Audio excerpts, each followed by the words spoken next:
የሰላም አምላክ ይህን በዓል የሰላም የደስታ በዓል ያድርግልን። የትምህርታችን አርዕስት የወረደው ወደ ሰማይ አረገ። ይህንን ቃል ሰባኪ የሆነው አባት አይደለም፣ እኔ አይደለም የምናገረው። የነገረ መለኮት ጸሐፊው ወንጌላዊው ዮሐንስ ከሰማይ የወረደው ወደ ሰማይ አረገ። ያረገበትም የወረደበትም ምክንያት ስለ እኔና ስለ እናንተ በደል፣ ፍዳ፣ መርገም የነበረብን ስለነበር ያንን ሊያስወግድ እኛን ከፍዳ ከመርገም ነፃ ያደርግ ዘንድ የማይዳሰሰው ረቂቁ አምላክ ገዝፎ እንዴት ገዘፈ! ይኸው የነገረ መለኮት ተናጋሪው ወንጌላዊ ዮሐንስ ቃል ሥጋ ሆነ። ይህንን ምስጢር የዚህ ምስጢር ገላጭ የሆነችው ከቅድስት ድንግል ማርያም ከሥጋዋ ሥጋ ከነፍሷ ነፍስ ነስቶ ተወልዶ በዚህ ዓለም ተመላልሶ አስተምሮ ጠላቶች የነበርነውን በሱ መስቀል በደሙ ካስታረቀ በኋላ ለሰው ልጅ ሊያደርገው የሚገባውን ለዚህ ለአመፀኛው ዓለም ሊያደርገው የሚገባውን አድርጎ ወደ ሰማይ አረገ።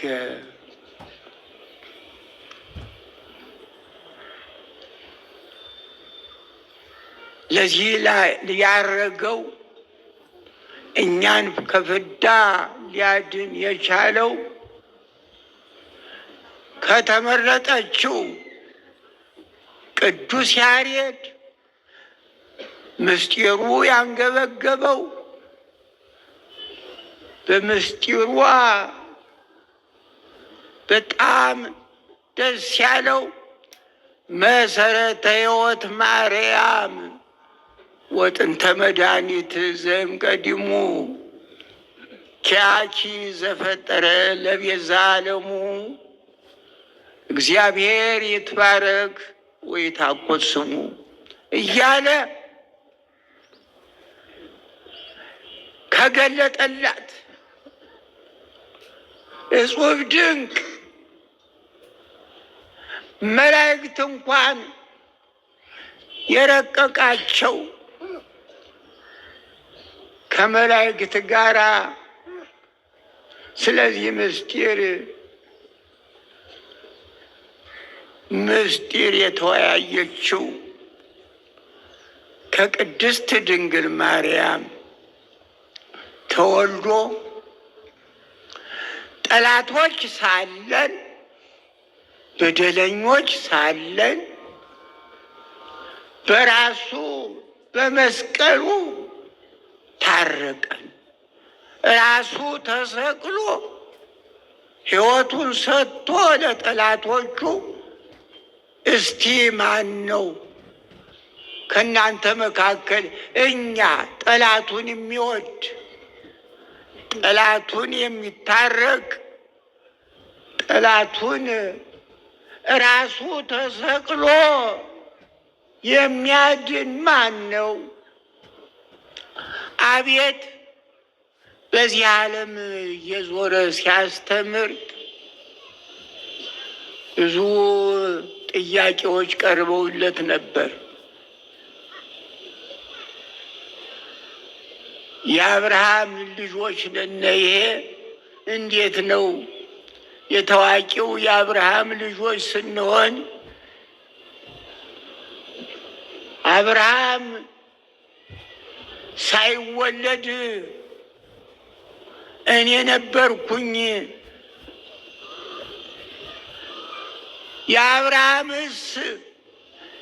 የአብርሃም ልጆች ነን እያሉ ሲራቀቁ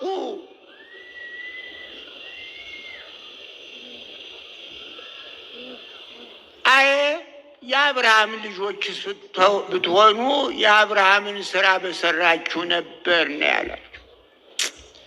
የአብርሃም ልጆችስ ብትሆኑ አብርሃም የኔን ቀን ያይ ዘንድ ተመኘ። አብርሃም ልዩ ለእኔ ምርጥ ነበረ።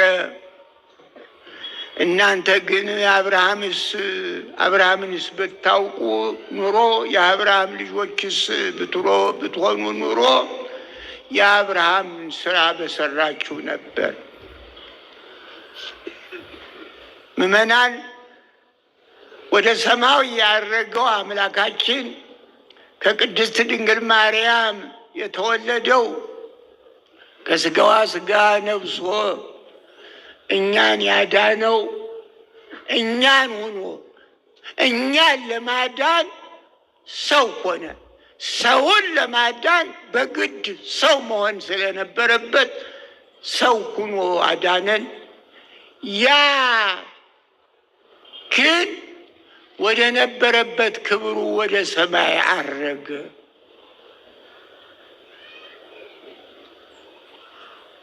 እኛ የዚህ ልጆች ነን።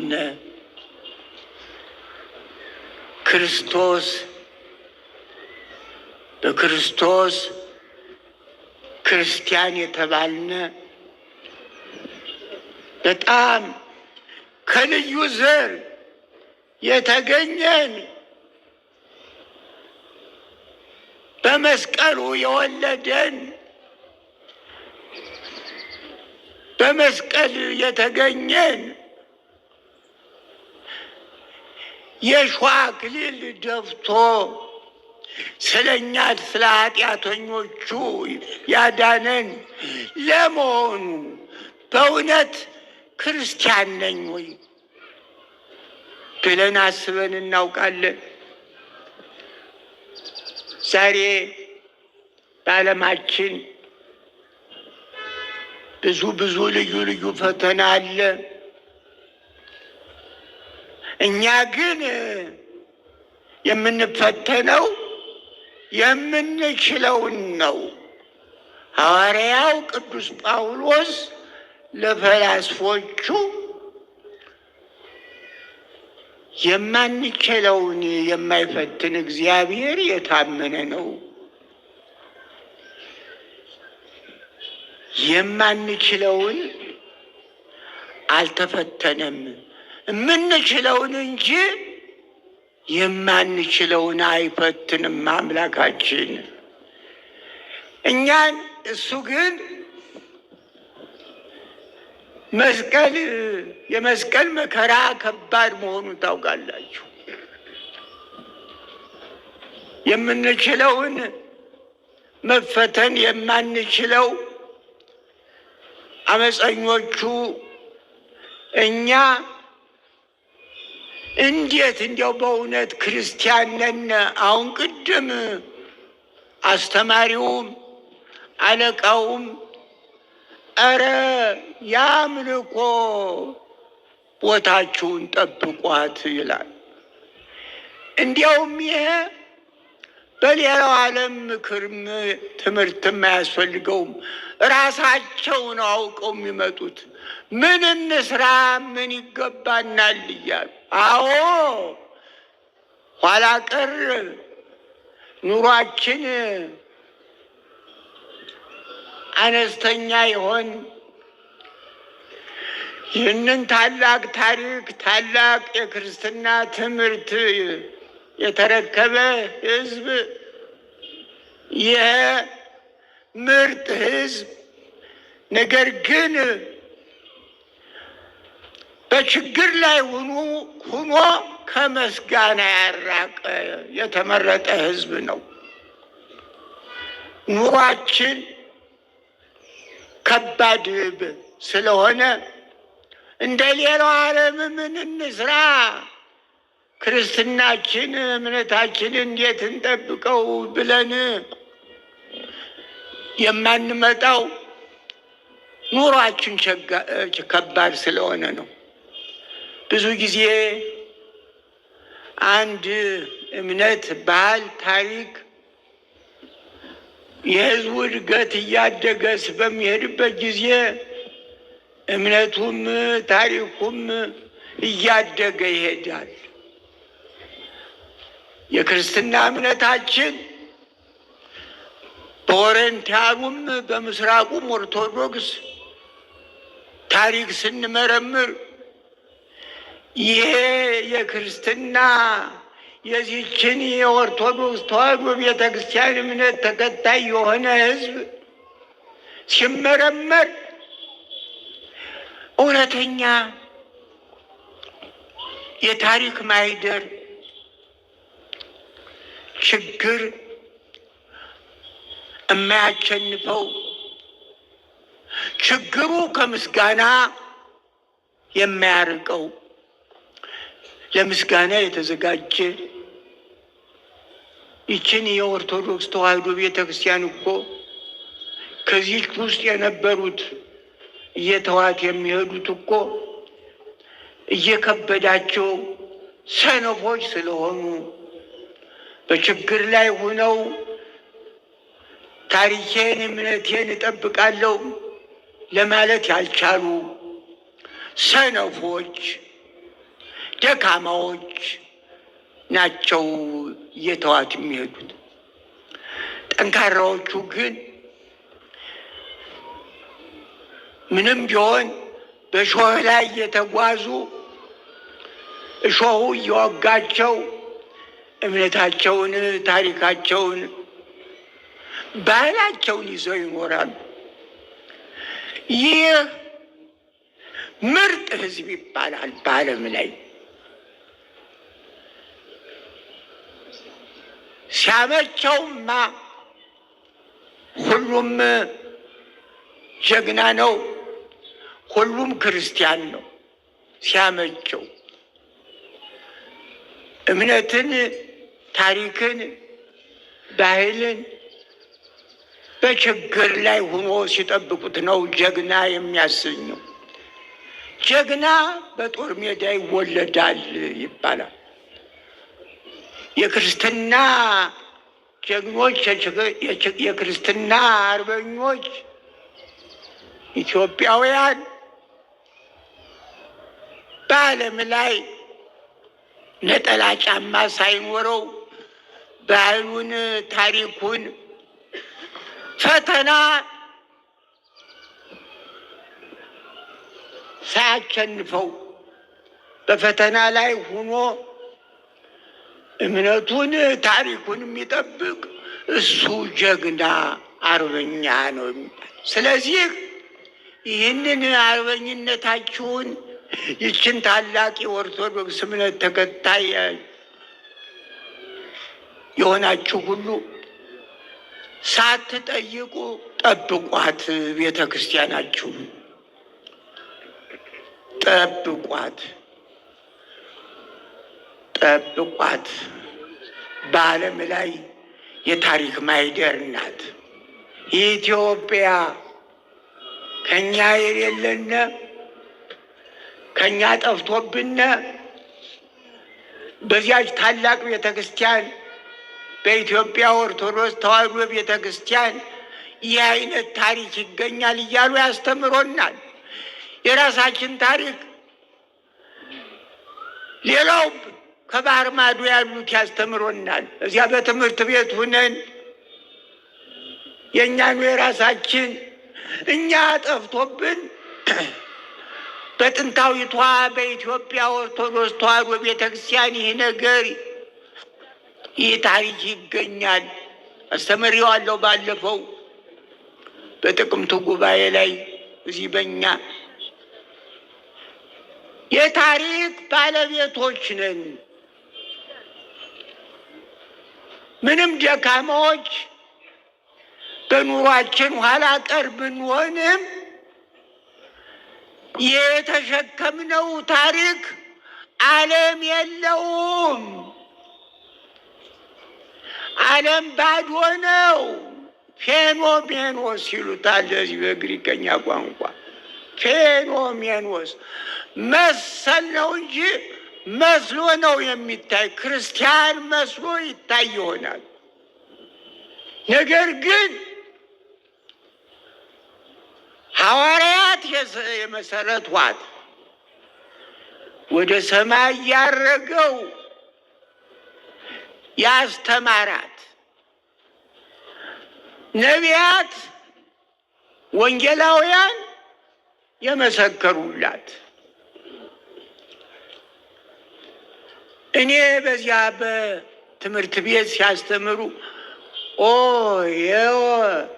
ማቴዎስ ወንጌል የመጀመሪያው የማቴዎስ ወንጌል ይህንን የጻፈ እኮ ይህንን ያስተማረ በኢትዮጵያ ነው ሲሉ አቤት አቤት ሌላ ዓለም ይዞት ይሆን? ወንጌላዊው ማቴዎስ በኢትዮጵያ አስተምሮ በኢትዮጵያ አረፈ ይሉታል። አዎ መጀመሪያ ስለ ክርስቶስ ስለ እርገቱ ስለ ማስተማሩ የጻፉት እነዚህ ወንጌላውያን የመጀመሪያው ወንጌላዊው ቅዱስ ማቴዎስ በኢትዮጵያ አስተምሮ በኢትዮጵያ አረፈ። በምዕራብ ይሁን በምስራቅ ኢትዮጵያ ይሁን በሰሜን ኢትዮጵያ ይሁን ያን እንግዲህ መርማሪዎች እነሱና ይመርምሩት። ሐዋርያው የታረፍክ ይበሉት። ታሪክ መርማሪዎች የእነሱን ገና ኢትዮጵያ ተመርምራ ተጠንታ ጥናቱ ተጠንቶ ገና ያልተፈጸመ እንደው ውቅያኖስ ጥልቅ የሆነ ታሪክ ያላት ቤተ ክርስቲያን ያላት ሀገር ናት ኢትዮጵያ። አንዱ ናችሁ። ሐዋርያት ይህችን ቤተ ክርስቲያን ሲመሰርቱ በቋንቋ በነገድ አልተለያዩም። ይገርማል። ደስ ይላሉ እናቶች በአንድ ላይ ሆነው በአንዱ ነው ላይ ሆነው ከምንም የምጡ ስለ ክርስቶስ ነው የመሰከሩት። በአንድ ላይ ሆነው ነው። እነዚህ በሀገራችን ውበት ነው። እባካችሁ የተለያየ ቋንቋ እንነጋገር፣ የተለያየ ቋንቋ የሚኖርና ለእኛ ለኢትዮጵያውያን ይህ ውበት ነው። ይቀኑብናል። ዝማሬውም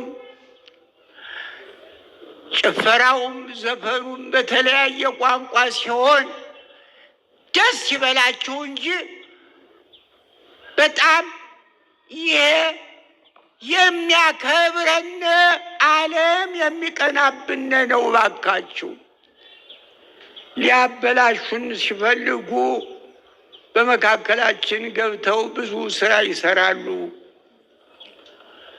ተው። የኢትዮጵያ ክርስቲያን የኢትዮጵያ ሕዝበ ክርስቲያን የኦርቶዶክስ የዚህ ታላቅ ቤተ ክርስቲያን አባላት ክርስቶስ ከማረጉ በፊት በዚህ ዓለም ሲኖር የጠሉትን አልጠላቸውም። እንዲያውም ይገርማል፣ ሲደበድቡ በድንጋይም በስለት ሰማዕታትን ሐዋርያትን ሲደበድቡ ሲገሉ መልካም የሰሩ ይመስላቸዋል፣ መልካም ያደረጉ ይመስላቸዋል። እኛ አሁን አንዳንድ ነገር በምናደርግበት ጊዜ መልካም ያደረግን ይመስለናል። ነገር ግን እምነታችንን ታሪካችንን እያዳከምን ነው። ይችን የኦርቶዶክስ ተዋሕዶ ቤተ ክርስቲያን እያዳከምን ነው። እገሌን ጠላሁት ልጠላው አንበል እስቲ እንዲያው እንለወጥ። ቅዱስ ጳውሎስ ተለወጡ አለ እነዚያን ፈላስፎቹን። እንዲያው ትንሽ ተለውጠን እንሞክር እስቲ። የሰቀሉትን አቤቱ ይቅር በላቸው ነው ያለ። እስቲ የጠሉንን እንውደዳቸውና እንሞክር፣ እንጀምር። እስቲ ጣዕመው ቅመሰው፣ እንቅመሰውና እንሞክር እስቲ። ካልተቀመሰ አይጣፍጥም። ግድ የላችሁም። ብዙ ጊዜ እልክ ብዙ ነገር አፍርሶብናል። ብዙ ነገር አበላሽቶብናል። በእውነት በሕይወቴ በእልክ ብዙ ነገር ተበላሽቷል እና እልከኝነት ከኛ ይራቅና ሲል እንሞክረውና እግዚአብሔር የሚያደርግልንን ዝም ብለን ወደ ክርስትናችን ወደ መሰረታችንን እንድትጠነክር እንደ አንድ ቃል ልብ መካሪ ሆነን እንነሳና ይችን ታሪካዊት የሆነችው ከቅድስት ድንግል ማርያም ተወለደ። ቤዛዊት ናት። ረዳችን፣ ሰማችን፣ የኛ እናት ናት እንላለን። እስቲ በስራ እንግለጥ ባካችሁ። የልባችን ጆሮ ይነጋገር እስቲ። የዚህ የተተከለው ጆሮ ሳይሆን ቅዱስ አትናቴዎስ ይትከሰታ አይንተ ልብ አይዛነ ልብ ዘውስጥ ይላል። የውስጥ ጆሮአችን እስቲ ከፈት ባካችሁ። አልተከፈተም። ምን ይገባኛል? የለም ከኔ ጀምሮ ስለማውቅ ነዋ። የዚህ የተተከለው ጆሮ ሳይሆን የልባችን ጆሮ ይከፈትና እንሞክር። እልከኝነቱን ትተን እናተኩር። ወደዚህ ታሪካዊ ኦርቶዶክስ ተዋሕዶ ቤተ ክርስቲያንን ለመጠበቅ ብዙ ጎርጓሪ ብዙ የሚጎነትር አለባት። አረ እንዲያው አጨብጫቢዎች ብቻ ሁነን አንቅር። አረ ስብሰባ ብቻ፣ አረ ፍሬ ይኖረን። አሁን ዛሬ ይቺ ግቢ ቅድም ኃላፊው እውነታቸውን ነው። ይህ ግቢ እጥፍ ድሞ ያስፈልገናል። ለዚህ ሕዝብ እጥፍ እንኳን እዚህ ተኮርብሞለት ይህም አልበቃነና እንጃ ምን እንደሚደረግ አላውቅም። በዚህ አደባባይ ያለው ክርስቲያን የተለወጠ ወደ ክርስትና የተለወጠ ዝም ብሎ ክርስቲያን ነኝ አይደለም። የአብርሃም ልጆችስ ብትሆኑ የአብርሃም ስራ በሰራችሁ ነበር ነው ያላቸው። በዚህ በምድር ሲመላለስ ክርስቲያን ከሆነ የአቅማችንን የክርስትና ስራ እንስራ። አንዳንድ ብር ዛሬ ጥሎ ቢሄድ እስቲ እንደው ይጣልና ቢሞከር መቁጠሪያ ቢኖር ኑሮ አይቻልም። መሳሪያ የለም። በመሳሪያ በፈረንጆቹ መቁጠሪያ ያላቸው በመሳሪያ ይቆጥሩታል። በዚህ ያለውን ህዝብ በትንሽ ነገር እንደ ስልክ ባለች ይቆጥሩታል። የለም እኔ ያን ገበሬ ክርስቲያን በጣም አከብረዋለሁ። እሾህ እየወጋው ካረሰው ካዘመረው ለአቃቢዋ ለመርጌታው ለቄሱ ለቀዳሹ በዚህ ከኖረው ከዚያ ችግሩ አሁን ላዚህ ያለ ለአሁኑ ትውልድ አሁን እኮ የሰማው ሲሄድ ያልሰማው ሲመጣ ነው። አሁን ለዚህ ትውልድ ያንን ስለ እኔ ስለ ገበሬው ክርስቲያን እሾህ እየወጋው ይችን ታሪካዊት ቤተክርስቲያን እንዴት እንደጠበቀ ምን ማይገባው አይሰማም። አሁን አይገባውም። እንግዲህ እኔ 80 ዓመት በላይ ሆነኝ። እንግዲህ ከ80 ዓመት በፊት የነበረውን ለዚህ ለአሁኑ ምኑን እነግረዋለሁ? ምኑንስ ይሰማኛል? ገበሬው ቄስ ነው። ፊዚክስ ሳይማር እንጨቱን 90 ዲግሪ እስቲ እንዲያው ፊዚክስ ያልተማረ ምንም የማያውቅት ትውልድ እስቲ በገጠር አብያተ ክርስቲያናቱ ነው ያቸው ነጠላ ጫማ የሌለው ፊዚክስ ያልተማረ 90 ዲግሪ አውጥቶ እንጨቶቹን ቆመቢሶቹን የሚያስደንቅ ነው። ቆመቢሱ ይሄ አምዱ ዛሬ ዘመናዊው ፊዚክስ የተማሪው አይሰራውም። ብረቱንስ አቅልጦ እንጨቱን 90 ዲግሪ አውጥቶ ነው የሰራው። የዚያ ልጅ ነህ፣ የዚያ ልጆች ናቸው ነነ ባይሆን ከዚያ ተማር ባታያቸውም ታሪካቸውን አጥና። ችግሩ እኮ በሰከንደሪ ትምህርት ቤት ነበረ የሁሉ ትምህርት መሰጠት የሚገባው። ግን የእናት ሞትና የድንጋይ መቀመጫ ድንጋይ ላይ ስትቀመጥ ብዙ 1 ሰዓት ልትቀመጥ ይቆረቆራል። የእናት ሞትና የድንጋይ መቀመጫ እያደረ ነው የሚቆረቆራ። እናቴ እንደዚህ ነበረች እያለ አይ እናቴ እኮ እንደዚህ ታረግ ነበር። አይ ኢትዮጵያ፣ አይ ኢትዮጵያ፣ አይ ኢትዮጵያ።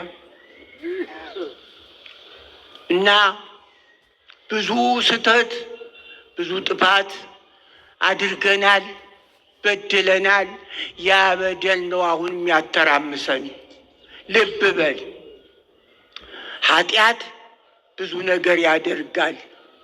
የኦርቶዶክስን ተዋሕዶ ቤተክርስቲያን እንዴት አድርገው ጠብቀው ገንብተው አሳምረው ከነጩ ዓለም ሳይገናኙ አቤት ያስገርማል። ከነጩ ዓለም ሳይገናኙ የተሰሩትን አብያተ ክርስቲያናት እባካችሁ የባላገር ጉብኝት ፕሮግራም አውጡ። በባላገር ያሉትን አብያተ ክርስቲያናት ዋቸው። ወይ የኛ አባቶች የኛ እናቶች አቤት ይህን ነበር የሰሩት። እኛማ በዚያ ስንለካ ምን ሰርተናል? ሀዚያው ከመልክህን ሀዚያው ታገኝ። እሪያ በእንቁ የሚያበራለ በእንቁ ውስጥ አይቶ የእሱ መልክ መሆኑን ጠፍቶት እንቁን ሰበይራል። በዚህ በትርጓሜንት አባቶች ሲተረጉ መልኩን አይቶ መልክህን የውህደ በባላገር እያንዳንድህ የአባቶችህ የእናቶችህ ስራ ብዙ መንገድ ብዙ መልክ ሊሰጥህ ይችላል። ብዙ አይምሮ ብዙ ልሳን እኔ ይበቃኛል። ያን ጊዜ የወቀስኩት ቅድስት ሥላሴ ንጉሠ ነገሥቱ ሲመጡ እየተቀበልነ ቡሩክ ዘይመጽእ በስመ እግዚአብሔር፣ በእግዚአብሔር ስም የሚመጣ የተባረከ ነው የሚለውን የዳዊትን መዝሙር እየዘመርነ ንጉሱን እየተቀበልነ፣ እኔ ግን ትንሽ ይገርማል። ለምን ምን ሆንክ? አንድ አሁን አረፈ የኩባ አምባሳደር የነበረ ነው። አንተ መነኩሴ ዝም ብለህ ትምህርት ብትማር አይሻልህም ይል ነበር። በጣም ስተት እንደነበረ ይሄ ነገር ስተት ነው፣ ሀገሬ ጋራ ነው፣ ሃይማኖት የግል ነው ሲባል የለም ስነ ምግባርም የጋራ ነው በሕግ አምላክ። ይሄ ደግሞ ቄሶቹ ወደዚህ ኤቢሲዲ ገብተው ትንሽ ሲያነቡ ከቅኔ ቤት የነበሩት ቶሎ ብለው ነው አይምሯቸው የሚለወጥ። ይሄ ቅኔ እኔ የነ ፕላቶንና የነ ሶቅራጥስ እያስብ በማነብበት ጊዜ ይሄ የእኛ ቅኔ ትምህርት ቤት እኮ ይበልጥ ነበረ። የእነሱስ አንድ ነገር እንትን ብሎ ቅኔው ከነ ፕላቶንና ከነ አርስቶትል የበለጠ ነው የኢትዮጵያ ትምህርት ቤት። ያንን ትምህርት መጥቶ ያንን ኤቢሲዲ ገብቶ ሪደር 5-6 ይገርማል። ያስቆኝ ነበረ። እኛ ቄሶቹ ነው ወዲያው ትምህርት ቤት ስንገባ ወዲያው የንጉሠ ነገሥቱ ሁኔታ እንዲሁ ምንድን ናቸው የሚል ለምን ስለ ፈረንሳይ ሪቮሉሽን እያስተማሩ በትሪዘኛ ሪደር 5-6 እንደገና ማታ ትምህርታችሁን ተማሩ እያሉ ይናገራሉ። ፖለቲካው ትደርሱበታላችሁ ይላል። ያን ጊዜ እኛ መነኮሳቱ በጣም ልዩ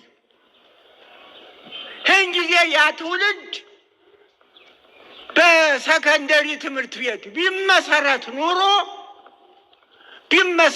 ኑሮ የእሸት ያህል ፍርፋሪ ያገኝ ነበር። ስለዚህ አሁንም በሕግ አምላክ እምነትህን ታሪክህን አተኩር። ይህች ታላቅ ቤተ ክርስቲያን ብዙ የታሪክ ማህደር ናት። የአገርህ ማህደር ናት። የባህልህ ማህደር ናት። የጠቅላላ የህልውናህ ማህደር ናት። ነቢያት ኢትዮጵያዊ መልኩን እንጂ ኤርምያስ ከነቢያት ሁሉ ወደ ባቢሎን ያልሄደ ከአይሁድ ጋራ ወደ ስደት ያደለ አዝኖ ተበሳጭቶ ስለ ወገኖቹ ስለ ቤተ እስራኤል በጣም ነበር። በዚያ ላይ የኛማል ኢትዮጵያውያን መልካቸውን ነብር ዝንጉርጉርነቱን አይለቅም ይላል። በዚያ በኤርምያስ መጽሐፍ ላይ ነው። ኢትዮጵያውያን ታሪካችን ልዩ ነው። ተቸግረንም ቢሆን እንጠብቀው። አዎ ችግረኞች ነን። አዎ ኑሯችን ኋላ ቀር ነው። አዎ በኑሯችን ተቸግረናል። ህፃናት የወለዱት ህፃናቱን ማሳደግ መመገብ አቅቷቸው ይሆን። ነገር ግን ባኑ ይዘሩ ወባሐሴት ያርሩ። እያለቀሰ ገበሬ ይዘራል፣ የተደሰተ ደግሞ ያጭዳል።